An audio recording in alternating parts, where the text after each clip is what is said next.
Esse é o Ancapso e nós vamos falar agora sobre uma coluna da Folha aqui do senhor Mauro Rodrigues, que é professor de economia da USP e autor do livro Sobre a Lupa do Economista, né? E ele coloca aqui uma coluna falando que imposto não é roubo, como gostam de dizer alguns, né? Eu acho muito interessante essa história, porque é o que eu falo para vocês, nós libertários estamos ganhando espaço, cada vez mais o pessoal está discutindo as ideias da liberdade, está percebendo as coisas que os libertários falam há muito tempo. Ah, mas o cara está sendo contra. Não, beleza, é direito dele, ele pode discordar, né? A gente vai ver os argumentos dele aqui, a gente vai responder os argumentos dele aqui, não tem problema, né? As pessoas elas têm visões diferentes sobre algumas coisas.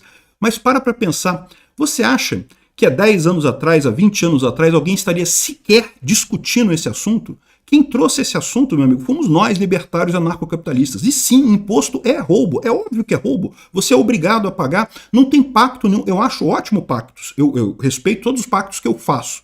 Quando foi que eu fiz esse pacto de pagar imposto? Onde é que está minha assinatura nesse negócio? Vamos entender esse assunto aqui. Essa notícia foi sugerida pela Onda 28 do Careca de Toga, Joaquim Teixeira e várias outras pessoas. Obrigado aí ao pessoal que sugeriu notícias lá no nosso site, no visãolibertaria.com. E obrigado a você que está assistindo o nosso vídeo. Se você gosta do nosso conteúdo, por favor, deixe o seu like e se inscreva aqui no canal, né? Pois bem, eu fico orgulhoso quando eu vejo isso, cara, porque eu vejo que a gente está mudando o mundo. As pessoas estão começando a considerar, tem um monte de gente que olhando para imposto realmente. Cada vez mais pessoas estão percebendo esse problema do imposto. Porque onde é que está a minha assinatura? Onde é que eu aceitei esse negócio? Eu não aceitei nunca esse tal pacto aí. Eu sou super favorável a fazer pactos. Eu concordo quando se diz que nós somos uma espécie que foi feita para viver em comunidade. Então nós temos que fazer contratos, nós temos que fazer pactos. Eu sou plenamente a favor disso. O que eu não posso aceitar de forma alguma é pacto coercitivo. Aquele pacto que o cara aponta uma arma na sua cabeça. O nosso pacto aqui é o seguinte: você me dá seu relógio, senão eu vou te matar. Esse é o pacto do imposto. O imposto é esse tipo de pacto. Ou você paga o imposto ou você vai para a cadeia. Ou seja, isso não é pacto, isso é roubo, né? Pacto é quando a gente combina todo mundo, aqui nós aqui vamos combinar e vamos pagar alguma coisa, vamos fazer uma vaquinha aqui para ajudar não sei o que lá, vamos fazer esse tipo de coisa aqui para ajudar não sei o que lá. Isso é um pacto. É quando você livremente você aceita participar de alguma coisa, voluntariamente. É isso que é importante, né? Enfim, olha só como é que ele coloca aqui. Ó. Imposto não é roubo, como gostam de dizer alguns. Ele é parte de um pacto social. Pacto, por definição, é contrato. Contrato, por definição, tem que ter o aceite livre e desimpedido de todas as partes. Então, não. O imposto não faz parte de pacto social nenhum. O próprio Rousseau, quando ele falava no contrato social e coisa e tal, o contrato social do Rousseau pressupunha que todo mundo ia ser chamado lá para assinar a coisa ou não concordar com a coisa. Não tem esse negócio. Os 600 deputados que fizeram a Constituição lá, que assinaram a Constituinte de 88, eles têm que pagar imposto, eles assinaram lá. Eles aceitaram essa coisa. Por que eu tenho que pagar imposto? Eu não aceitei essa coisa. Eu não votei em ninguém na época, eu era menor de idade, não votava ainda. E mesmo que tivesse votado na época, isso não quer dizer que eu aceitasse qualquer coisa que o cara fez. Eu teria que ser consultado, eu teria que dar aprovação à Constituição. O Chile fez isso. O Chile fez uma Constituição, botou em referendo popular para ver se o povo aceitava a Constituição. E não aceitou a Constituição. Não entrou em coisa. É o que eu estou falando. Não pode, não é pacto se é forçado. Não teve ratificação nenhuma no Brasil, não teve ninguém aceitando nada. Eu não aceitei e, portanto, eu não faço parte desse pacto. A justificativa da sua existência é a mesma que filósofos antigos usavam para formalizar a legitimidade de um governo. Você abre mão de uma liberdade para viver melhor em coletividade. Ele está falando aqui da ideia lá do Thomas Hobbes, lá do Leviatã, né? Que o Thomas Hobbes já tinha chegado a essa conclusão, porque na antiguidade mesmo, a justificativa do governo era a religião, né? Os faraós lá, né? O pessoal falava, não, porque o faraó é um deus, seu Deus na terra, ele que manda, se você não pagar os impostos para o faraó, não vai ter chuva e a colheita vai acabar e vai todo mundo passar fome, esse tipo de coisa, né? Só que o tempo foi passando, as pessoas, né, começaram a perceber que essa justificativa está meio furada, né? Não estou dizendo que não exista Deus, que não exista religião, que não exista um poder superior, mas dizer que isso tem alguma coisa a ver com política é roubada, né? Olha os políticos, né? Dizer que isso aí é uma coisa religiosa, realmente. Enfim, mas aí lá pelo século XVII, né, veio Thomas Hobbes lá na Inglaterra e veio com essa lorota do estado de natureza. Segundo Thomas Hobbes, o ser humano é violento, né, é mal por natureza, então se a gente deixar os seres humanos sem uma tutela, sem um Estado, e iríamos acabar regredindo ao chamado estado de natureza, em que todo mundo tenta matar todo mundo, e aí ninguém tem paz, ninguém consegue prosperar, né? E de fato, o ser humano, se você deixar todo mundo contra todo mundo, vai ter briga pra caramba e não vai funcionar. A questão que ele erra nessa história em momento algum, ele explica por que tem que ser um pacto coercitivo, por que tem que ser um pacto obrigatório. Se é melhor para as pessoas viverem em paz, então as pessoas vão aceitar livremente o Estado, vão aceitar pagar imposto para ter paz, para fazer mais negócio, para prosperar. Todo mundo quer prosperar, todo mundo quer viver melhor, todo mundo quer mais segurança, né? Então, ou seja, não precisa forçar um pacto. Então, que história é essa de você precisar de um pacto coercitivo? Por que precisa do governo? Tem uma outra lógica errada nisso daqui, que é nessa visão do Thomas Hobbes, que é, bom, se os homens são maus por natureza, e isso sempre tende, por isso que sempre tende a uma luta de todo mundo contra todo mundo, por que os humanos que são do governo seriam melhores que os humanos do resto do pessoal, né? Ou seja, o que vai acabar acontecendo? Esses humanos que agora estão no governo, né, que são maus por natureza, segundo o próprio Thomas Hobbes, eles iriam usar essa estrutura do governo para explorar as outras pessoas, e não para fazer o bem das outras pessoas, para manter a paz com as outras pessoas, né? E é o que a gente vê acontecer na prática, né? Você cria uma classe de aproveitadores, de sanguessugas, que é o governo, que fica explorando a riqueza criada pela sociedade com maldade, com requintes de crueldade. É roubo mesmo. Né, roubam mesmo a sociedade. E, né, ou seja, a ideia do Thomas Hobbes é exatamente isso: você abre parte de parte de sua liberdade ou parte de sua renda para ter polícia, banco central, sistema judiciário, transferência de renda para os menos afortunados, não sei o que lá, não sei o que lá, não sei o que lá. Ok, eu sou capaz de fazer isso, né, desde que seja eu aceitando isso. Você tem que me falar como é que vai ser esse sistema judiciário que eu vou estar bancando? Porque esse daí eu não banco, não. Esse sistema que a gente tem aí, eu não quero pagar isso, não. Não quero nenhuma ligação com isso. Essa transferência de renda do Lula, não quero nada com isso. Eu aceito. Eu sou um cara caridoso, ajudo em igreja, dou dinheiro para os mais pobres diretamente. Para que eu vou dar dinheiro para o governo dar dinheiro para os mais pobres? Não precisa disso, né? Hospital público, exército, de novo, são coisas que talvez sejam interessantes, talvez valha a pena eu pagar.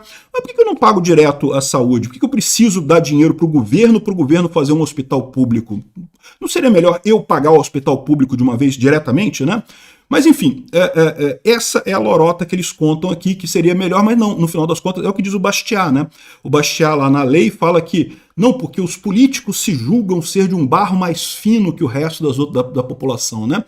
Todos os outros entrariam em choque, matariam-se uns aos outros, mas os políticos não. Os políticos, a classe privilegiada, o governo, eles são um barro mais fino ali, eles são capazes de dirigir todo mundo e coisa e tal.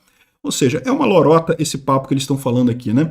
Mas o que mais me deixa satisfeito é ver isso daqui, ó. Aqui está o post da Folha de São Paulo sobre esse artigo, e o pessoal falando aqui, ó, e todo mundo criticando o artigo. Achei lindo isso aqui, ó. O Rafael Lima é esperado, né? O David Agape traz aqui o dicionário de Oxford. Roubo. Crime que consiste em subtrair coisa móvel pertencente ao outrem por meio de violência ou de grave ameaça. O que acontece se eu não pagar imposto? Eu vou preso, ou seja, imposto é roubo. Não, e é exatamente isso. Até se você pegar o Código Penal brasileiro, está aqui, artigo 157, roubo. Subtrair coisa móvel alheia para si ou para outrem, mediante grave ameaça ou violência à pessoa, ou depois de havê-la por qualquer meio reduzido à impossibilidade de resistência. Ou seja, o governo vai lá e te ameaça, né? Não necessariamente ele usa violência contra você, mas ele te ameaça. Então, da mesma forma, é roubo, né? Cada cara da Receita Federal devia ser preso de 4 a 10 anos e pagar multa por cobrar imposto, é o que está aqui, né? Algumas pessoas preferem dizer que, na verdade, o imposto é extorsão. Está aqui, ó, artigo 158. Constranger alguém mediante violência ou grave ameaça com o intuito de obter para si ou para outrem vantagem econômica indevida. Qual que é a diferença entre o roubo e a extorsão? A extorsão, você convence a pessoa a te entregar o dinheiro. O roubo, você ali, você pega o dinheiro da pessoa. Talvez, é uma diferença sutil, tá? Uma diferença pequena, né? Mas é questionável isso daí, qualquer um que seja. Se não for roubo, é extorsão. A pena é a mesma, 4 a 10 anos de multa. Então não tem como escapar de que imposto é roubo, até de acordo com o Código Penal. Se você perguntar para um advogado, sabe o que eles vão dizer para você? Por que o pessoal da Receita não vai para a cadeia? Porque, segundo eles, tem um conceito de ajuridicidade, que é o seguinte: se em outro lugar da lei está dizendo que aquilo é legítimo, então o crime não existe. como está lá no Código Tributário Nacional, né, a coisa dizendo que pode cobrar imposto, então deixa de ser roubo, o que é um absurdo completo. A definição de roubo ela é jusnatural, é uma coisa autoevidente, é uma coisa que está antes da Constituição, antes dos códigos, antes de tudo, né? São os 3 direitos naturais que todos nós temos, o direito à liberdade, o direito à propriedade privada e o direito à integridade física, ou direito à vida. E são direitos que são anteriores à Constituição. Se alguém rouba alguma coisa de você, isso não tem Constituição que mude esse fato disso ser um crime, né? Então é um absurdo isso daqui, mas você vê aqui um monte de gente criticando exatamente aqui. Impostos não são mais do que roubo legalizado. Imposto é roubo sim. Pacto com quem? Eu não fiz pacto nenhum. Pois é, eu também não. Tem uma lógica no assalto, né? Estão lembrando aqui a frase da Márcia Tiburi, né? O Café Libertário está trazendo aqui. O que faz o sexo não ser estupro? Consentimento. O que faz o trabalho não ser escravidão? Consentimento. O que faz o imposto não ser roubo? Pozinho mágico de fada, né? Porque não tem nada que faça isso, é roubo, né? Enfim, tem aqui um monte de gente criticando, o pessoal colocando aqui o contrato social aqui do brasileiro, né? Falando como é que funciona esse contrato social do brasileiro aqui. Imposto não é roubo. Por quê? Porque a gente disse que não é, e ponto final, né? Ou seja, o pessoal aqui respondendo realmente, até outras pessoas que não são libertários, aqui falando assim, ó, no Brasil, imposto se parece muito com roubo e coisa e tal, né? Não, imposto é roubo mesmo, é que o pessoal não percebeu ainda, mas repara como é que uma coisa que há 20 anos atrás era incontroverso, né? Há 20 anos atrás ninguém falava, ninguém discutia esse assunto. Agora já está sendo discutido, acho muito bacana isso, né? E a situação de ser roubo mostra por que está piorando a situação das empresas brasileiras, né? No Brasil, se você paga todos os impostos, você quebra. Qualquer empresa sabe disso. Se você pagar tudo, você quebra. Não tem chance aqui. Recuperações judiciais aumentam 37% em outubro, segundo a Serasa Experian. Recuperações judiciais de empresa.